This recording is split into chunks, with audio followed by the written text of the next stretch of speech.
Hello everyone, आज की video में हम बात करने वाले हैं how can you finish your A1 in just 1 month. Yes, आपने सही सुना कि आप अपना A1 बिल्कुल ही 1 महीने में खत्म कर सकते हो। नॉट ओनली A1 बट मैं यहाँ पे ऐसी टिप्स दूंगा कि आप जर्मन लैंग्वेज के जितने भी लेवल्स है कम से कम टाइम में फिनिश कर पाओगे। So without wasting your time, let's get back to our topic.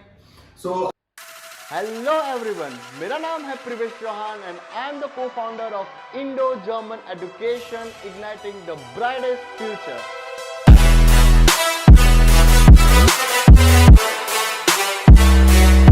आज की वीडियो में जो सबसे फर्स्ट और सबसे मैंडेटरी चीज रहने वाली है दैट इज कि आपका जर्मन का जो भी ग्रामर होता है उसके एक टिपिकल आपके खुद के लिखे हुए नोट्स होने चाहिए। मैं तो बोल रहा हूँ खुद के लिखे हुए ना हो तो चलेगा, बट ऐसे नोट्स को फॉलो करो कि जो आपको इजीली समझ जाए, वेल ट्रांसलेटेड हो।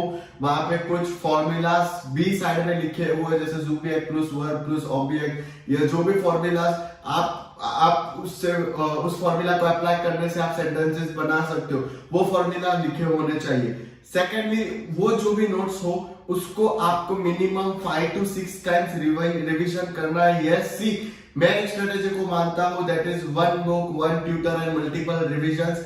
हर कोई कोर्स जरूर कंप्लीट कर सकता है, हर एक ट्यूटर कोर्स कंप्लीट भी करवा सकता है, बट 80+ वही स्टूडेंट्स ला सकते हैं जो मिनिमम टू मिनिमम 4 से 5 बार रिवीजन करने वाले हैं, तो उनका चांसेस ज्यादा रहता है कि वो अच्छा स्कोर लाए।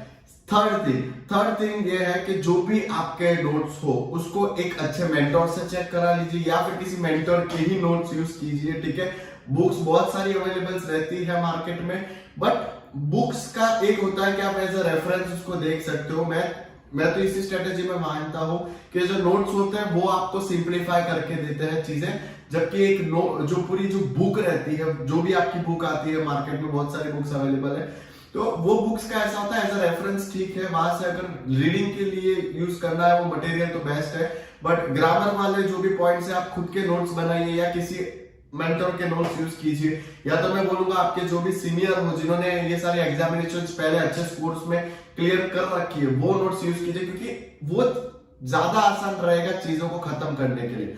फोर्थली मैं बोलूंगा ये सबसे मेन पॉइंट रहेगा that is your vocabulary in the sense आपका A1 हो तो आपको A1 की वोकैबुलरी पूरी आनी चाहिए। ठीक है, वोकैबुलरी को मैं तो बोलूं 10 से 12 बार रिवीजन कर लो। लिखना है, कैसे करना है, क्या वर्ड्स यूज करना है वो आपको ऑलरेडी पता होना चाहिए। उस टॉपिक के लिए तो मैं सीधा बोलूंगा आप किसी एक्सपर्ट की गाइडेंस ले लीजिए। ठीक है, और अगर गाइडेंस नहीं मिलती है किसी एक्सपर्ट की तो हम लोगों का एक प्लेलिस्ट है, ठीक है, जिसमें हम लोगों ने चैप्टर वाइज सारे वोकैबुलरी ट्रांसलेट कर रखी है। ठीक है, तो आप टॉपिक वाइज उसमें सब कुछ ट्रांसलेटेड दे रखा है जब विद प्रोनाउंसिएशन, तो आप वो देखिए। हमारी ही यूट्यूब चैनल पे लिंक आपको डिस्क्रिप्शन बॉक्स में मिल जाएगा। ठीक है, तो vocabulary is the key. Vocabulary आता है तो A1 हो या कोई सा भी लेवल हो जर्मन का, बहुत बहुत आसान हो जाता है। Fifth point is your exam oriented preparation से पहले आपको कुछ चीजें ध्यान रखनी है। पहली, आपका ग्रामर अच्छे से क्लियर हो। सेकंड, वोकैबुलरी क्लियर हो। थर्डली, आपको क्या करना है, हर रोज जर्मन सुनना है। ठीक है, इसीलिए जो हमने प्लेलिस्ट बनाई है उसमें हम लोगों ने प्रोनाउंसिएशन डाला है ताकि एटलीस्ट वो सुन के वो वर्ड्स सुनते ही उसको पता लगे कि हाँ ये वर्ड्स है। ठीक है, सिक्स्थ चीज आती है कि जब भी आप एग्जाम ओरिएंटेड प्रिपरेशन करो तो उसको 4 सेक्टर में आप डिवाइड करते हो, लिसनिंग, रीडिंग, राइटिंग और स्पीकिंग। ठीक है, तो ऐसा जरूरी नहीं है कि आप 4 मॉड्यूल्स की साथ में प्रैक्टिस करो। ठीक है, मैंने जो स्ट्रेटेजी यूज करी थी तो स्ट्रेटेजी वाज के 4 मॉड्यूल्स है, हर एक मॉड्यूल को मतलब कैसे करना है, देखो हमने एक लिसनिंग फिनिश किया। ठीक है, लिसनिंग, ग्रामर, ये जर्मन की भी मैं बात कर रहा हूँ, बहुत सारे लोगों ने ये स्ट्रेटेजी आईएलटीएस में यूज करी होगी, बट मैं बोलता हूँ उसको आप थोड़ा सा जर्मन में भी इंक्लूड कर सकते हो। कैसे कर सकते हो मैं बताता हूँ। लिसनिंग में आप क्या करोगे, बहुत सारा मटेरियल अवेलेबल है यूट्यूब पे। ठीक है, हमारे भी चैनल पे बहुत सारा मटेरियल अवेलेबल है, आप उसको सुनो, उस वर्ड्स को रिकॉग्नाइज करने का ट्राई करो। 20 to 25 मिनट्स आप लिसनिंग करोगे पक्का। ठीक है, उसके बाद आप एग्जैक्टली क्या करोगे, मिनिमम टू मिनिमम 40 मिनट्स आप दोगे रीडिंग पार्ट को। अभी सब बोलेंगे कि रीडिंग हम कैसे करें। ठीक है, तो रीडिंग करने का एक सीधा मैं बता सकता हूं कि जो भी आपका वोकैबुलरी बुक है, ठीक है, वोकैबुलरी बुक को आपको रीड करना है 30 मिनट्स के लिए। ठीक है, मैं बताता हूं, आपको बोलेगा सिर्फ 30 मिनट्स, मैं बताता हूं उस पर, एंड में आता हूं उस टॉपिक पे। पहले 30 मिनट्स के लिए आप रीड करोगे और एंड ऑफ द 10 मिनट्स में जो भी आपके लेवल पे अगर रीडिंग मटेरियल है तो आप उसे रीड कीजिए, ठीक है। नहीं है तो आप हमें कांटेक्ट कर सकते हैं, we will definitely provide you that A1 level, A2 level, different levels के, तो वो उसे यूज कीजिए, ठीक है, जिसकी वजह से थोड़ा सा फ्लो आने लगेगा। फिर आपको क्या करना है, लिसनिंग हो गया, रीडिंग हो गया। राइटिंग में क्या करना है, राइटिंग में मैं आपको सीधा ये बातें बता सकता हूँ कि ग्रामर आपने जो भी पढ़ा है उसके जो भी सेंटेंसेस है उसको पहले लिखना स्टार्ट कीजिए, ठीक है। जितना भी ग्रामर पढ़ा है उसको एप्लीकेशन कीजिए, उससे सेंटेंसेस बनाइए, उसको लिखिए, मिस्टेक्स होती है तो उसको चेक कीजिए, जो वोकैबुलरी पढ़ी है उसको भी लिखना स्टार्ट कर दीजिए उस 40 to 50 मिनट्स के राइटिंग वाले सेक्शन में। तो उसमें क्या रहेगा, आपका फ्लो सब कुछ क्लियर होता रहेगा। और राइटिंग में मैं आपको एक चीज और बता सकता हूँ, at the time of exam preparation जो भी 15-20 लेटर्स होते हैं उसको 10-12 बार लिख दो, ठीक है। रोज एक बार लिखो 10-12 दिन में, जब तक आपका रिवीजन चलता है तो वो कीजिए। तो राइटिंग में इतना।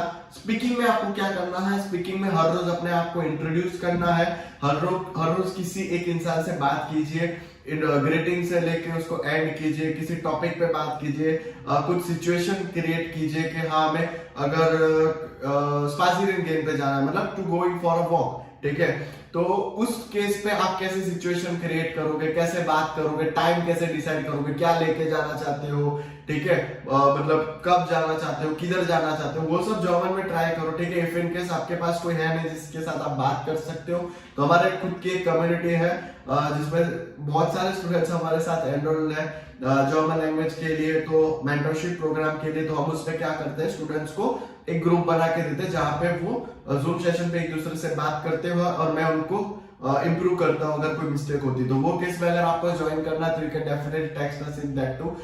लिसनिंग हो गया, रीडिंग हो गया, राइटिंग हो गया, स्पीकिंग हो गया, 4 मॉड्यूल्स हो गए।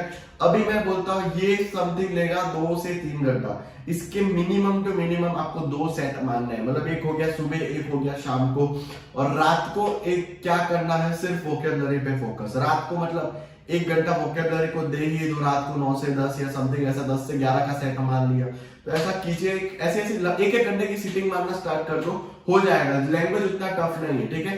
तो अगर ये क्राइटेरिया, यही प्रोसेस आप फॉलो करते हो तो 1 मंथ में आपका A1 आराम से फिनिश हो सकता है। अभी गुड न्यूज ये देना चाहूंगा कि न्यू बैचेस स्टार्ट हो रहे हैं, उसमें हम लोग क्या कर रहे हैं, ऑनलाइन लेक्चर्स प्रोवाइड करवा रहे हैं, ठीक है।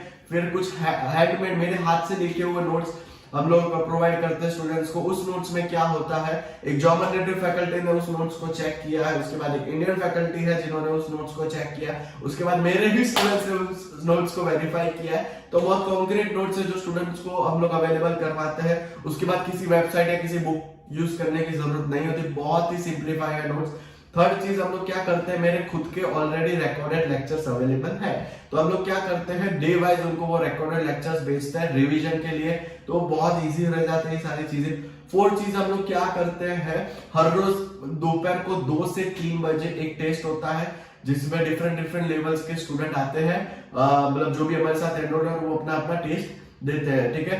फिर वीकली टेस्ट भी होते हैं बड़े बड़े, और नॉट ओनली दैट, हम लोग रोज क्या करते हैं, हर रोज 15 मिनट का स्पीकिंग का सेशन रखते हैं। स्पीकिंग का सेशन इन द सेंस किसी भी सिचुएशन पे बात कर लिया, खुद को इंट्रोड्यूस कर लिया, तो उसमें क्या होता है, स्पीकिंग भी इंप्रूव होता रहता है। और पर डे हर रोज वोकैबुलरी का तो टेस्ट रहना ही रहना है। तो ऐसे पूरा हम लोग उनको, और हाँ मैं जिस स्ट्रेटेजी में मानता हूँ, 1 book 1 tutor and multiple revisions, मैं स्टूडेंट्स को मिनिमम 5 टाइम्स रिवीजन करवा देता हूँ बिफोर देयर एग्जामिनेशन। सो चीजें बहुत आसान हो जाती है, उन्हें मजा आता है। नॉट ओनली दैट, 80% आने के चांसेस बहुत हद से ज्यादा बढ़ जाते हैं।